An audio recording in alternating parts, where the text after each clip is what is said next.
वित्त मंत्री निर्मला सीतारमण की अगुवाई में जीएसटी काउंसिल की एक बेहद अहम बैठक लखनऊ में हो रही है।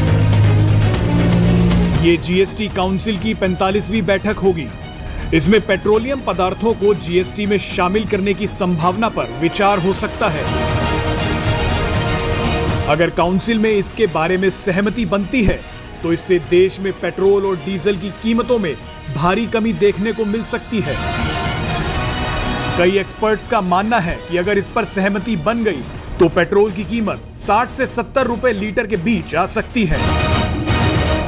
आपको बता दें कि जीएसटी सिस्टम में किसी भी बदलाव के लिए 3/4 सदस्यों की सहमति की जरूरत है। जीएसटी काउंसिल में सभी राज्यों और केंद्र शासित प्रदेशों के प्रतिनिधि शामिल हैं। कई राज्यों ने पेट्रोल डीजल को जीएसटी में शामिल करने का विरोध किया है। उनका कहना है कि इससे राजस्व जुटाने का एक अहम जरिया केंद्र सरकार के पास चला जाएगा। केरल और महाराष्ट्र की सरकार ने तो इसका विरोध भी शुरू कर दिया है।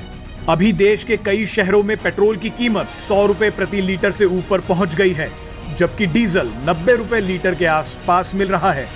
अभी अलग अलग राज्यों में पेट्रोल डीजल पर टैक्स की दरें अलग अलग हैं। अगर पेट्रोल डीजल को जीएसटी के दायरे में लाया जाता है तो पूरे देश में इस पर समान टैक्स लगेगा। इससे पेट्रोल और डीजल की कीमतों में भारी कमी आएगी। एक उदाहरण से आपको समझाते हैं। दिल्ली में पेट्रोल पर अभी करीब 55% टैक्स लगता है। अगर 28% के जीएसटी के हाई स्लैब में भी इसे शामिल किया जाता है तो टैक्स आधा हो जाएगा। इससे दिल्ली में ताजा कीमतों के हिसाब से पेट्रोल 28 रुपए सस्ता हो जाएगा।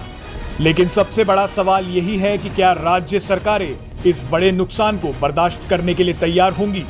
वैसे अर्थशास्त्रियों का मानना है कि अतिरिक्त कर लगाकर इस नुकसान की भरपाई की जा सकती है। वित्त मंत्री निर्मला सीतारमण ने इसी साल मार्च में कहा था कि अगर जीएसटी काउंसिल के प्रस्ताव में आया तो वह पेट्रोल डीजल को जीएसटी के दायरे में लाने पर चर्चा करने को तैयार हैं।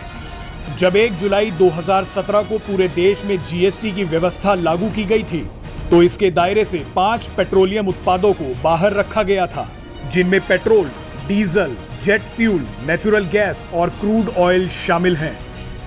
अभी इन पर सेंट्रल एक्साइज के अलावा राज्यों की तरफ से वैट भी लगाया जाता है।